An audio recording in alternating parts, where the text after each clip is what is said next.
sustentabilidade social, ela é intrinsecamente ligada, como já introduziu aí nosso amigo Capilé, ela é intrinsecamente coligada, né, no conceito de política do ethos, né, da ética, e também do societa, né, em latim, que quer dizer sociedade.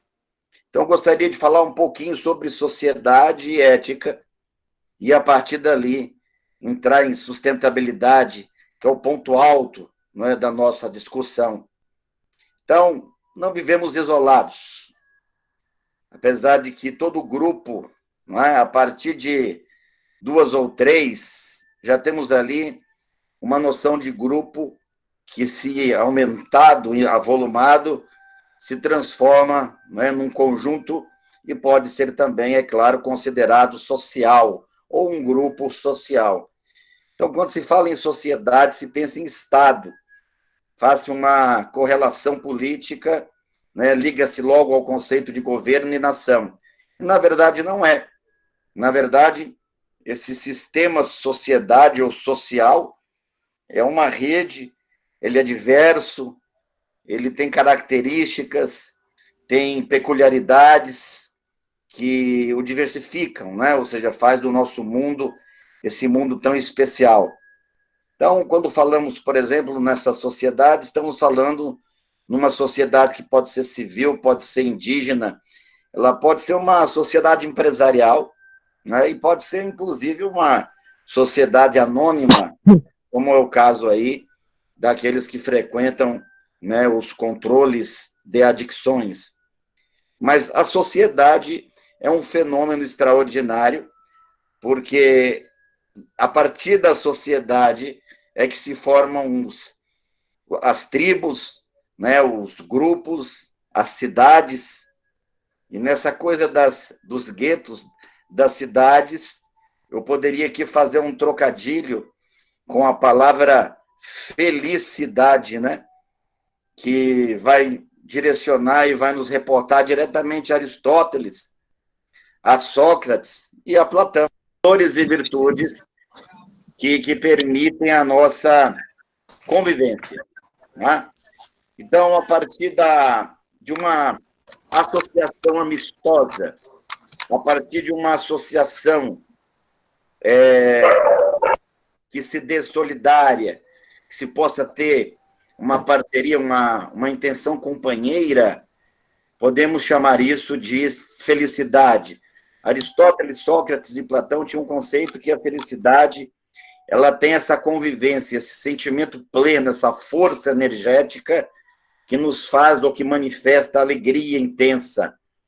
E o felicidade, poderíamos brincar aqui, né, que seria uma cidade feliz, e essa é a intenção, né, é a finalidade das grandes ONGs, dos governos, dos partidos políticos, dos filósofos e até mesmo dos religiosos, seja qual for a sua denominação, de trazer um ponto de vista, um aspecto, ou seja, de trazer costumes, virtudes e hábitos que possam ser definidos como ética.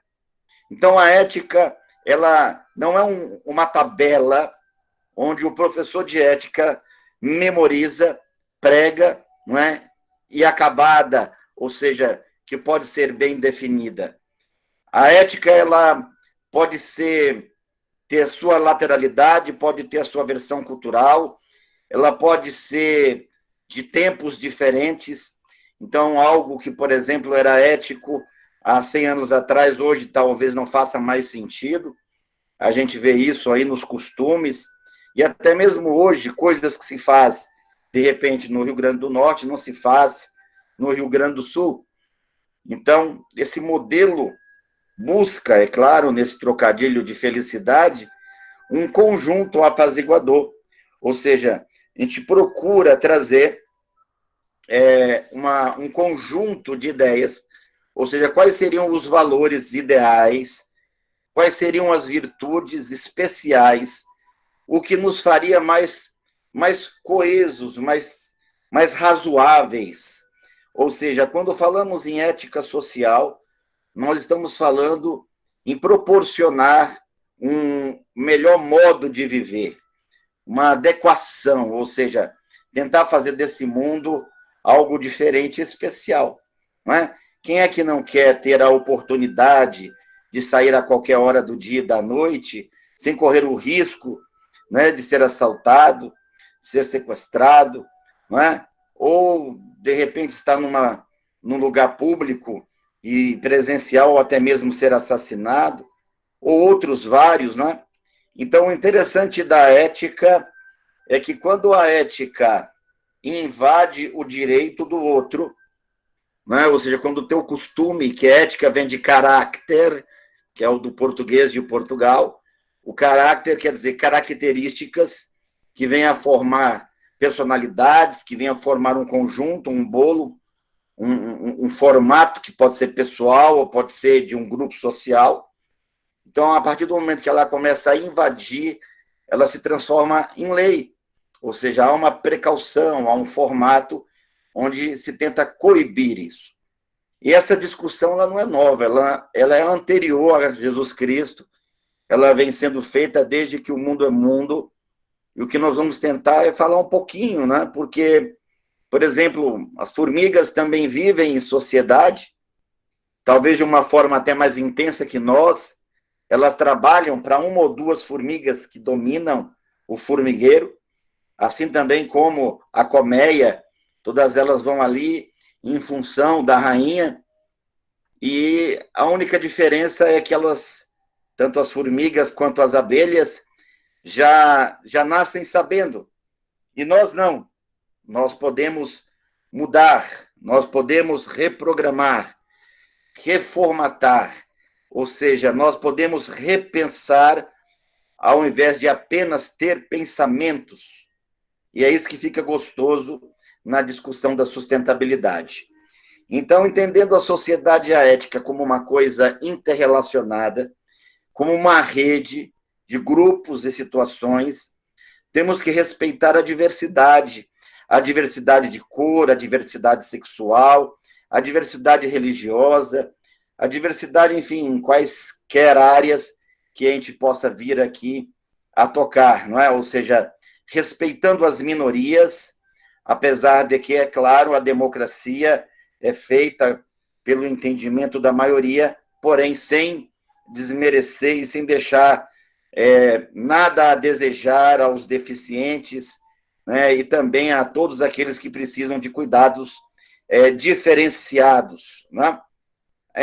Então, a ética ela parte do princípio que a nossa convivência pode ser melhor, a nossa vida pode ser melhor, e para isso existem as leis.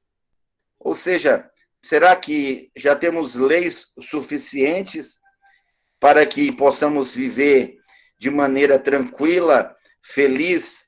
E é claro que essa felicidade ela não é o tempo todo, ela não é integral, ela tem os seus picos, tem os seus altos e baixos, mas será que é necessário ainda criar novas leis?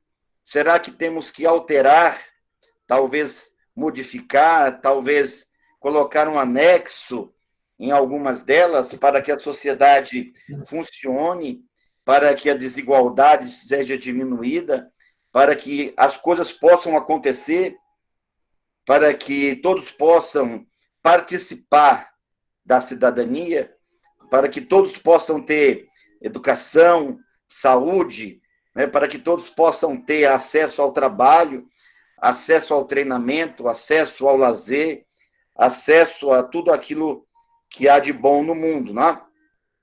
Então, o seu direito, aliás, o meu direito acaba quando começa o direito do outro. E quando se fala em sustentabilidade, a gente deixa isso de forma mais tensa, porque isso acontece com muita frequência.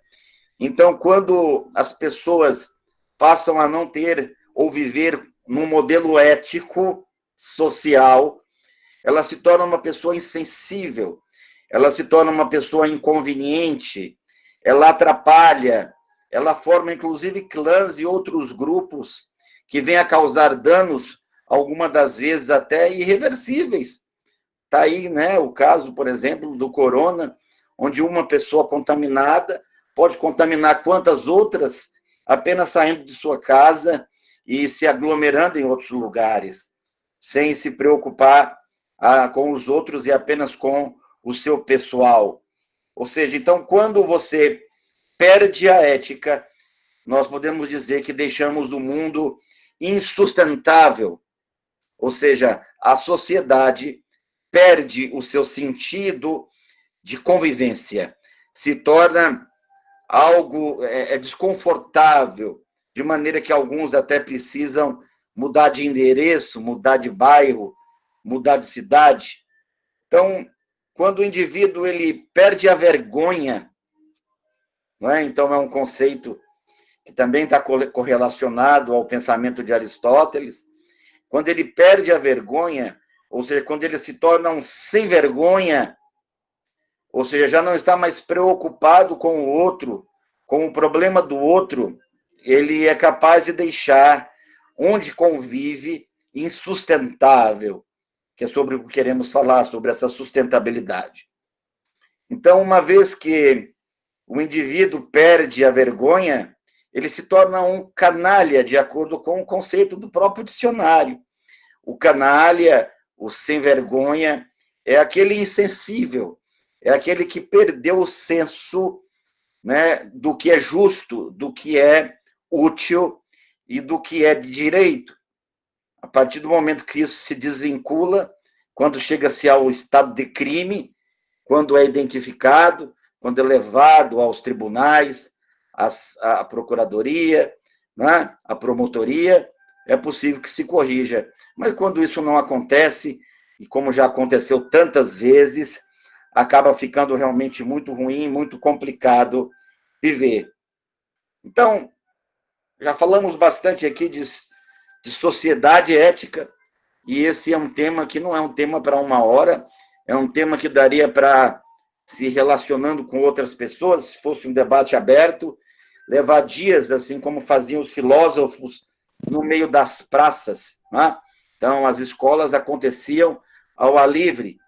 Né? Hoje não, temos isso de forma organizada, apesar de Atenas ter tido uma das maiores bibliotecas especiais do mundo e ter sido, infelizmente, destruída. Mas ser ético é conduzir-se eticamente. Né? Então, quando você não se conduz eticamente, você é uma pessoa que muitas das vezes age de má fé. A sustentabilidade social, então, né, não desconsiderando as outras, tem a econômica, tem a ambiental, tem a política, tem a estética, né? Ou seja, são várias, né, as sustentabilidades, e a nossa, para ser o nosso tema de hoje, é sobre a sustentabilidade social. Ela visa o quê? Ela visa justamente equilibrar esses princípios de equidade, ou seja, tentar estabelecer justiça, buscando fazer com que a vida das pessoas sejam dignas, para que a nossa vida seja realmente válida, ou seja, que vale a pena, né, estar aqui no mundo, porque senão apenas o que temos é medo, constrangimento, estamos sempre acuados, sempre temerosos, e acabamos não levando a vida como gostaríamos, mas apenas roubando, saqueando o futuro. A sustentabilidade social, ela, quando não equilibrada, ela é uma saqueadora das esperanças. Então, costuma-se dizer, por exemplo, aos jovens, isso que você come não é comida, é lixo. Isso que você ouve não é música, é barulho. Isso que você lê não é cultura, é presepada. Ou seja, costuma-se dar hoje uma noção apocalíptica, uma pouca visão de futuro. Isso se deve justamente à falta de informação sobre essa sustentabilidade social. E temos vários exemplos para entender o que seria, na prática, a sustentabilidade social. Se eu lhe perguntar aqui agora, É verdade que a oportunidade faz o ladrão? É verdade? Se você estivesse sozinho num ambiente que ninguém estivesse lhe vendo, né, você pegaria aquela pasta de dinheiro e ninguém vai fazer questão, ninguém vai te chatear por conta disso? Kant já dizia que se você fizer algo, né, ou for praticar algo que você não tenha coragem de contar para uma outra pessoa, não faça. Então, esse é um conceito de ética disfarçado, lá no livro Crítica à Razão Pura. Mas, baseado nesses princípios, eu poderia dizer que não é a oportunidade que faz o ladrão. Quando falamos em sustentabilidade social, queremos dizer que a oportunidade revela o ladrão. Ele não faz o ladrão, né? Ou seja, faço ou não faço, pego ou não pego, como ou não como. A sua reação, a sua escolha, o seu costume, o seu hábito, ou seja, o seu ethos, é que vai determinar se você vai ser corrupto ou não, se você vai respeitar o outro ou não, se você vai se organizar ou não.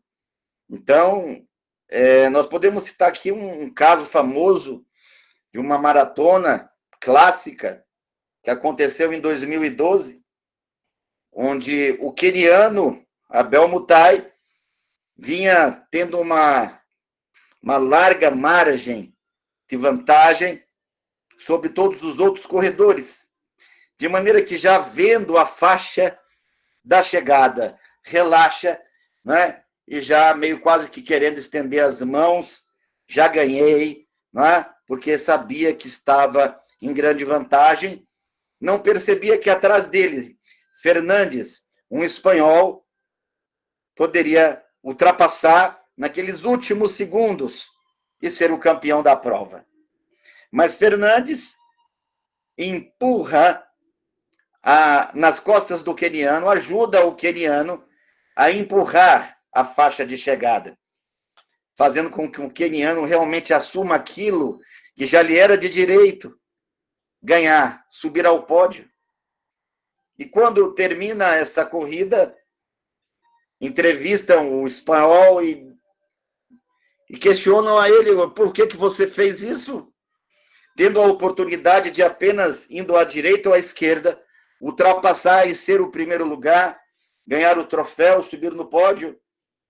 E ele não entende a pergunta, ou seja, aquilo para ele é tão normal, ou seja, ter ajudado o queniano a simplesmente empurrar a faixa que já lhe era de direito, ou seja, ele já não só percebia, estava distraído ali, mostrou que Fernandes agiu com ética, ou seja, a pergunta para ele se tornou até inadequada, ele não entendeu o motivo da pergunta. Ou seja, ele pensou, mas o que eu vou dizer aos outros, com que honra eu vou subir ao pódio? Não é? Como estará a minha cabeça no travesseiro? Então, isso é sustentabilidade social. É uma coisa que de forma natural você consegue manter esse equilíbrio, faz desse mundo um mundo digno. Então, nessa situação, né, citando aqui, né, a realidade do ladrão, do corrupto, falando a respeito dessa questão do corredor, não é? Ou seja, podíamos ainda falar sobre um caso que aconteceu na era militar, um prefeito de São Borjas, né, amigo de Getúlio, lembrando que naquela época os prefeitos não eram eleitos pelo voto direto, naquela época eles eram indicados, né, e tinham um bom relacionamento. E nesse caso, o político já não suportava mais a pressão da fronteira. Naquela época de 64, muitas atrocidades aconteciam entre os países. E naquele instante ali, ele resolveu mandar um telegrama. Ele resolve se comunicar com Getúlio a respeito do que vinha acontecendo. E ele se expressou de uma maneira tão especial que eu acho que dá para você entender o que é sustentabilidade social, o que é viver com com a prática ética e o que é, né, e ser um cidadão, ou seja, praticar a cidadania. E ele escreve assim, de forma até que engraçada, que, Getúlio, todo homem tem o seu preço. E tenho passado por uma situação aqui muito difícil e peço, né, a sua ajuda. E porque, é claro, eles já estão chegando no meu preço. Ou seja, qual é o teu preço? Né? Qual é o teu preço? Então, naquele instante ali, havia já quase, né, se balançando uma vontade de se corromper. Bom, inúmeros exemplos de ética poderiam ser citados, desde aquele homem que ganha salário mínimo, que encontra uma carteira jogada na rua cheia de dinheiro, ou seja, ele poderia simplesmente abrir, pegar o documento e jogar fora, e devolve, não é? Daquele que divide, às vezes, aquilo que tem para comer com o seu vizinho. A gente tem visto muito isso, né? O brasileiro é muito solidário. Essa relação, ela acaba facilitando, né, essa sustentabilidade. Mas falando diretamente sobre a sustentabilidade, e não ambiental, como a maioria entende, como se fosse uma ecolocracia, eu ouvi esse termo, não sei nem se existe, mas a sustentabilidade, ela exige de nós, exige de mim, exige de você, exige da liderança. Eu estou num grupo, né, vocês viram, é um grupo político, apesar de estar falando de um tema que é universal, né, e eu faço parte desse grupo, e me orgulho muito de fazer parte desse grupo chamado Rede Sustentabilidade, onde a Marina, em inúmeros congressos internacionais, teve um reconhecimento e foi aplaudida de pé. Então, quando falamos nessa sustentabilidade, que não é só do ambiente, mas também, né, em outras áreas, poderíamos falar sobre ideias, ou seja, como poderíamos deixar este mundo social mais sustentável.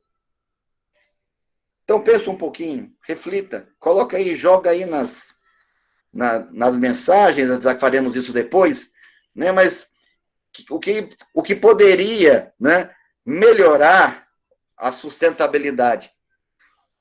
E eu tenho várias aqui para poder jogar para o ventilador. Por exemplo, saneamento público.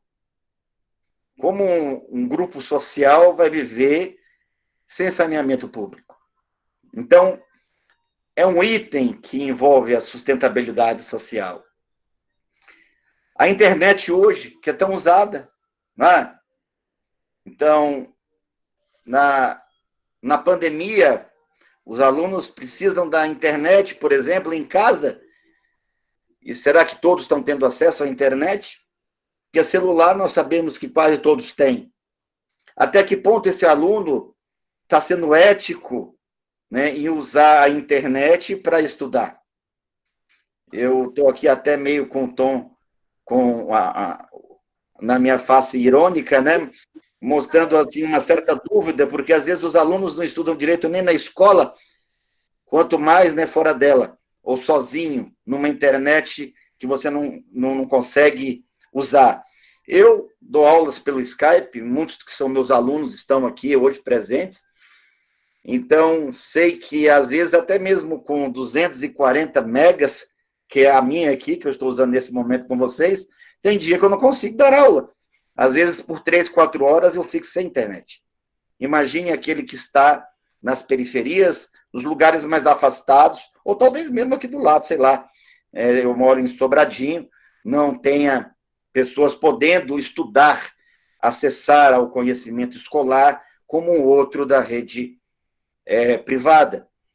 Então, quando não há saneamento, quando eu não tenho acesso à internet, quando eu não tenho, por exemplo, acesso à moradia, ou seja, quando o meu salário vai todo para o aluguel, ou seja, eu trabalho, eu como, eu pago as contas, eu trabalho, como, pago as contas, envelheço e morro. Não há possibilidade de lazer ali. ou seja, não há relação sustentável. Ou seja, se eu não tenho acesso à moradia, se eu não tenho acesso a um trabalho digno, você sabe o que é um trabalho digno? Hoje se fala muito, por exemplo, no assédio moral, do chefe que humilha, do chefe que pisa sobre os colegas. Né? Se eu não tenho acesso à saúde, um outro tema que está polêmico atualmente, os hospitais no limite dos seus leitos, ou seja, há uma desigualdade visível, onde nós, eu, como já disse, você, temos dever de participar. Há uma frase que diz que se eu varrer a porta da minha casa, ou se cada um varrer a sua porta, o mundo todo estará varrido, estará limpo. Mas será que eu não posso varrer também um pedacinho do vizinho? E assim por diante, para que essa limpeza aconteça de forma mais aperfeiçoada e de forma mais companheira? Ou seja, é através desse debate que eu te convido, venha conosco fazer parte, né, desses nossos debates. Nós já temos grupos, temos reuniões constantemente, já foi divulgado aqui que estaremos sempre trazendo outros temas, eu também em particular, nos meus canais de comunicação, mas o importante de tudo isso é que o mundo se torna insustentável se a gente não consegue resgatar os direitos de cidadania. Eles são fundamentais. Né? E nisso, é claro, se a gente fala aqui, por exemplo, espaços de lazer, como estão nossas praças, como estão, né, os acessos públicos para um bom divertimento, uma boa conversa, um bate-papo, ou seja, como está a orientação dos jovens no que diz respeito à dependência química? Hoje, os jovens utilizam, às vezes, substâncias pelo simples fato de não ter o que fazer, de não ter uma opção, de não ter um teatro, de não ter acesso ao cinema, de não ter acesso à cultura, ele vai usar droga. Então, tudo isso promove a insustentabilidade. O que queremos falar é sobre um mundo sustentável. Nós precisamos produzir, por exemplo, educação. E aí eu entro na minha área, né? Quando falamos em educação, nós estamos falando sobre o engrandecimento, né? Se você perder um braço, continua sendo você. Se você perder um braço e uma perna, Deus me livre, não estou aqui predizendo nada, mas se isso acontecer, continua sendo você. Mas se você sofrer um acidente e machucar o crânio e perder um pedaço do cérebro, aí a coisa complica. Então, nós somos cérebro, né, de acordo com um grande amigo, que há muitos anos não vejo, o Dr. De Gregory, sociólogo, com pós-graduação em neurociência na Alemanha, neurociência social. Hoje não vai dar tempo de falar sobre neurociência social, mas eu tenho certeza que depois produzirei um outro vídeo trazendo com mais profundidade o que seria uma sociedade trina, porque esse debate de direita, esquerda e centro acontece pela dominância das áreas neurológicas. Mas deixo aqui como bibliografia o Cibernética Social, do Valdemar de Gregory, e também Os Poderes dos Três Cérebros. Quem quiser depois me procura no privado e eu posso encaminhar com mais detalhes. Lá ele expõe com clareza as características do hemisfério direito, do hemisfério esquerdo e do hemisfério central, cujo tema foi Prêmio Nobel, né, dos russos, Maclin e Luria. Eles provaram que temos 3 cérebros, ao invés de um único cérebro, apesar de muitos acreditarem que não tem cérebro nenhum. Mas o que eu gostaria de deixar aqui para vocês é que a educação também faz parte da sustentabilidade social. E eu pretendo e continuo, né, levando informação, levando conhecimento nos auditórios, nas escolas. Esse é o meu dever, essa é a minha tarefa principal. E continuarei à disposição agora também discutindo junto com a rede temas fundamentais, temas que venham trazer sustentabilidade em todas as áreas. não só nessa que estamos falando agora, vocês ouvirão aqui sobre as outras. Mas dentro desse modelo triádico, né, eu gostaria de dizer aqui, deixar aqui com você, que é necessário tentar. Então, de repente, você pensa que somos apenas uma formiguinha, que não podemos fazer diferença nenhuma no mundo, ou seja, que a nossa parte, o nosso papel, não faz tanto sentido assim. Mas aquela parábola conhecida do garoto que pegava a estrela e lançava ao mar, né? Voltava, escolhia uma outra que ainda viva, estava ali, lançava ao mar, e assim por horas, insistentemente, ele lançava as estrelas ao mar. Quando, de repente, alguém chega e diz assim para ele, mas, garoto, que loucura é essa? Que maluquice é essa? E você não está vendo que não vai conseguir salvar todas as estrelas? E ele diz, eu sei que não conseguirei salvar todas as estrelas, mas para essa que eu joguei, essa sim eu fiz a diferença. Então, de repente, o pouquinho que você faz, tente, né?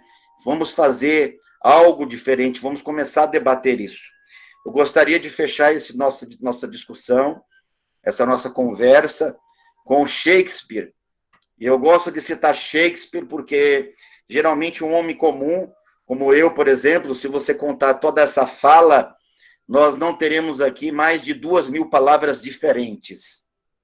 E Shakespeare era capaz de falar e escrever usando 32.000 palavras do inglês, né, na sua literatura. E ele falava sobre o tentar, né? Ou seja, às vezes paramos de sonhar, desistimos de tudo, jogamos a toalha. E ele diz que não podemos desistir, né? Que o tentar, né, é o último suspiro, é a esperança, né? Então temos que continuar, né, tentando, buscando e conseguindo, né? Então, às vezes, pelo simples medo de tentar, deixamos de fazer uma grande diferença no mundo. Eu repasso agora a palavra aos coordenadores e estarei aqui à disposição para uma troca construtiva, visto que já falamos uma parte. Nossa intenção era ficar até às 16, das 15 às 16, então deixarei aqui esses 10 minutos para intervenções e para alguma troca de informação direta.